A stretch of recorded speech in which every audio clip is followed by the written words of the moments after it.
பயணம், ட்ராவல். உங்கள் எல்லாத்தையும் ஒரு கேள்வி கேட்குறேன். எது நடந்தால் நீங்கள் நிம்மதியாக இருப்பீங்க? எல்லாம் யோசிங்க. எது நடந்தால் நீங்கள் நிம்மதியாக இருப்பீங்க? யோசிங்க. எல்லோரும் யோசிச்சாச்சா? சொல்ல வேண்டாம், யோசிங்கன்னு. யோசிச்சிட்டிங்களா? ஒரு சில பேர் யோசிச்சிருப்பீங்க, என் பொண்ணுக்கு மட்டும் நல்ல மாப்பிள்ளை கல்யாணம் பண்ணிட்டா நிம்மதியாக இருப்பேன். சில பேர் யோசிச்சிருப்பீங்களா? சில பேர், எனக்கு ஒரு குழந்தை மட்டும் பிறந்துருச்சுன்னா நான் நிம்மதியாக இருப்பேன். ஒரு சில பேர், எனக்கு ஒரு சொந்தமாக ஒரு வீடு, நான் நினச்ச மாதிரி ஒரு பங்களா வீடு ஒன்று கட்டிட்டா நிம்மதியாக இருப்பேன். இன்னொருத்தர், நான் முதலமைச்சர் ஆகிட்டா நிம்மதியாக இருப்பேன். இன்னொருத்தர், என்னோட கடனை அடைச்சிட்டா நிம்மதியாக இருப்பேன். எல்லாரும் யோசிச்சிங்களா? இப்போ ஒரு கேள்வி கேட்குறேன். யாரெல்லாம் உங்கள் பொண்ணுக்கு கல்யாணம் ஆனாதான் நிம்மதியாக இருப்பேன்னு யோசிச்சிங்களோ, நீங்கள் உங்கள் பொண்ணு கல்யாணம் ஆகிற வரைக்கும் நிம்மதியாக இருக்க மாட்டேன்னு நீங்களே உங்களுக்கு சொல்லிக்கிட்டீங்க. உங்கள் பொண்ணு கல்யாணம் நடக்கிறதுக்கு 3 வருஷம் 5 வருஷம் ஆகுமா? அப்போது என் பொண்ணு கல்யாணம் நடந்தாதான் நிம்மதியாக இருப்பேன்னு யாரெல்லாம் திரும்ப திரும்ப உங்கள் மண்டைக்குள்ள சொல்கிறீங்களோ, அப்போ இன்டைரக்டாக என்ன அர்த்தம்? யோசிங்க. உங்கள் பொண்ணு கல்யாணம் வரைக்கும் நான் நிம்மதியாக இருக்க மாட்டேன்னு நமக்கு நாமே சொல்லிட்டோமா? அதனால தான் நிம்மதியாக இல்லை.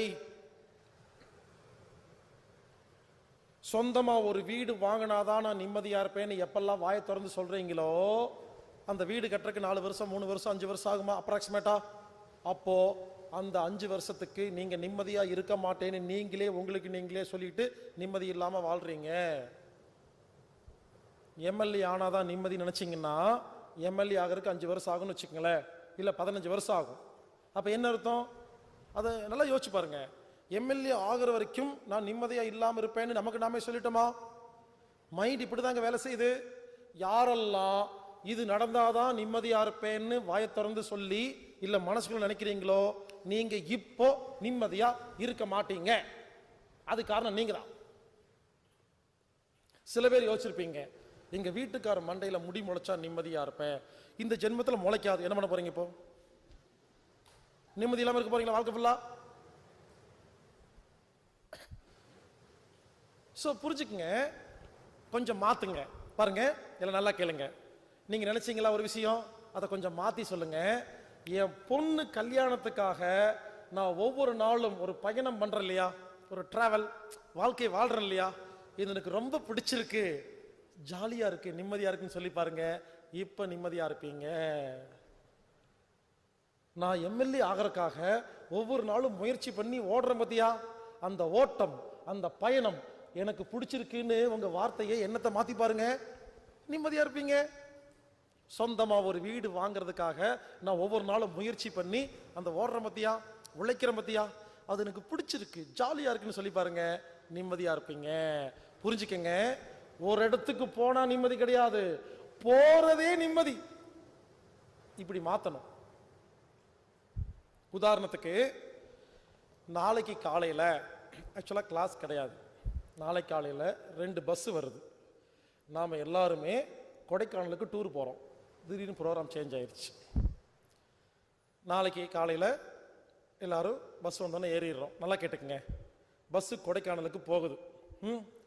எல்லோரும் போகும்போது சிப்ஸு கூல்ட்ரிங்க்ஸ் எல்லாம் வாங்கி வச்சுட்டு ஜாலியாக போகிற வழியில் அதில் கடையில் வாங்கிட்டு எல்லாரும் பாட்டு பாடி எப்படி இருக்கும்?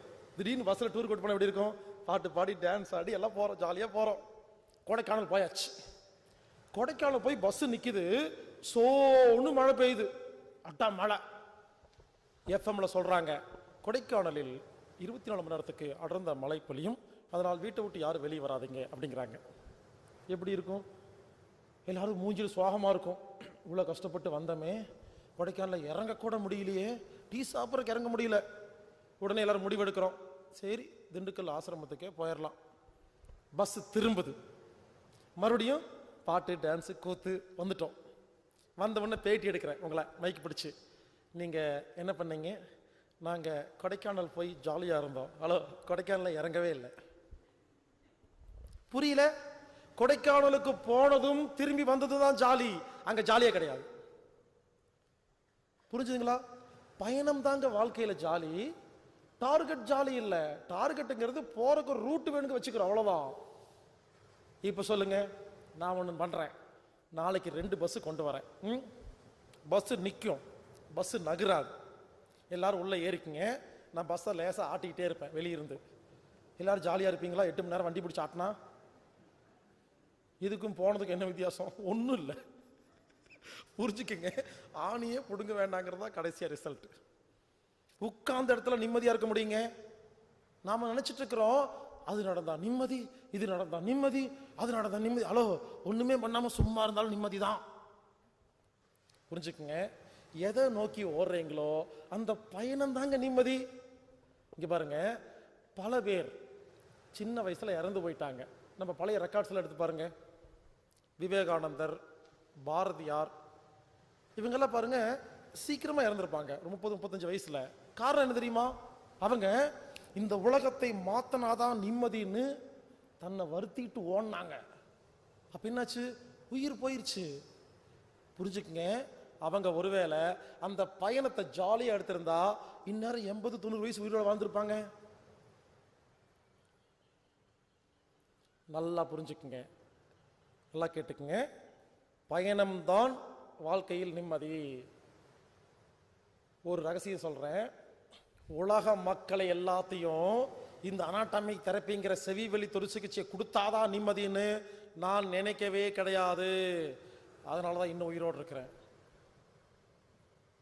டெய்லி ஜாலியா கொஞ்சம் கொஞ்சம் பேத்துக்கு கொடுத்துட்டு அது போறோம் இல்லையா, அந்த பயணம் இது பிடிச்சிருக்கு, அப்ப டெய்லி ஜாலியா இருக்கா இல்லையா? இதே வெறித்தனமா, ஐயோ உலக மக்கள் எல்லாம் நோயோடு அவஸ்தைப்படுறாங்க, நான் தான் பெரிய காப்பாற்றணும்னு சொல்லி மாங்கு மாங்கு மாங்குன்னு ஓடனா என்ன ஆகும்? நான் முடிஞ்சு போயிடுவேன். புரிஞ்சுக்குங்க, பயணத்தை ரசிங்க, டார்கெட் போனா ரசிக்காதீங்க. அந்த டார்கெட் எதுக்கு தெரியுமா? நோக்கம் எதுக்கு தெரியுமா? பயணம் ஜாலியா இருக்கிறதுக்கு. அந்த நோக்கம் சரியாயிருச்சுன்னா அப்புறம் அடுத்த நோக்கம் வச்சுக்கணும். சொந்தமா வீடு வாங்குறது தான் சந்தோஷம்னு நினைக்காதீங்க. சொந்தமா வீடு வாங்குறதுக்காக ஓடுற பயணம் சந்தோஷம் நினைங்க. எப்ப வீடு வாங்கிட்டீங்களோ கெஸ் வாங்கும், அப்புறம் ஒண்ணுமே வேலை செய்ய மாட்டீங்க, சும்மா தான் உட்காந்துருப்பீங்க. அப்போ ஓடணுமா? ஓடணும்னா ஒரு லட்சியம் வேணுமா? அப்ப என்ன பண்ணுங்க, சொந்தமா ஹெலிகாப்டர் வாங்குறது பயணம் ஓடுங்க. ஹெலிகாப்டர் வாங்கிட்டீங்களா, ராக்கெட் வாங்குங்க. என்ன சொல்ல வரேன்னா, ஒரு லட்சியம் வைங்க, அதுக்காக ஓடும் பொழுது அதை ஜாலியா என்ஜாய் பண்ணி ரசிச்சீங்கன்னா இன்னைக்கு சந்தோஷங்க, இப்ப சந்தோஷம் இருக்குது. எல்லாரும் நிம்மதியா வாழலாங்க. எண்ணங்களை அந்த சொல்ற வார்த்தையை மாத்தினா போதுங்க. அதனால இனிமேல் யாரை பார்த்தாலும் பேசும்போது நீங்க சந்தோஷமா இருக்கேன்னு சொல்லுங்க. யாராவது கேட்குறாங்க, என்னப்பா உன் கடன்ல எப்படி இருக்கு? 50 லட்ச ரூபா கடன் இருக்குங்க, அதை அடைக்கிறதுக்காக ஒவ்வொரு நாளும் நான் ஓடுறேன் பத்தியா, எனக்கு பிடிச்சிருக்கு, ஜாலியா இருக்குன்னு சொல்லி பாருங்க. கடன் அடைஞ்சிரும், சந்தோஷமா அடைக்கலாம். அதை விட்டுட்டு 50 லட்சம் கடன், ஒரே வருத்தமா இருக்குது. வருத்தமா இருக்குன்னு சொன்னா வருத்தமா இருக்கு, ஜாலியா இருக்குன்னா ஜாலியா இருக்கு. நம்ம தான் மாத்தி பேசணும், மாத்தி யோசிக்கணும். ஏங்க, நினைக்கிறது சொல்றதுக்கெல்லாம் காசு கொடுக்கணுமா? புரிஞ்சுக்குங்க. இன்னைக்கு என்ன பண்ணுங்க, ஒரு பேப்பர் எடுங்க. நான் சொல்றதுக்கு முன்னால எப்படி நினைச்சீங்க? இது நடந்தால் சந்தோஷம், இது நடந்தால் சந்தோஷம், இது நடந்தால் நிம்மதின்னு நினைச்சிட்டு இருந்தீங்களா? அதெல்லாம் பேப்பர்ல எழுதுங்க.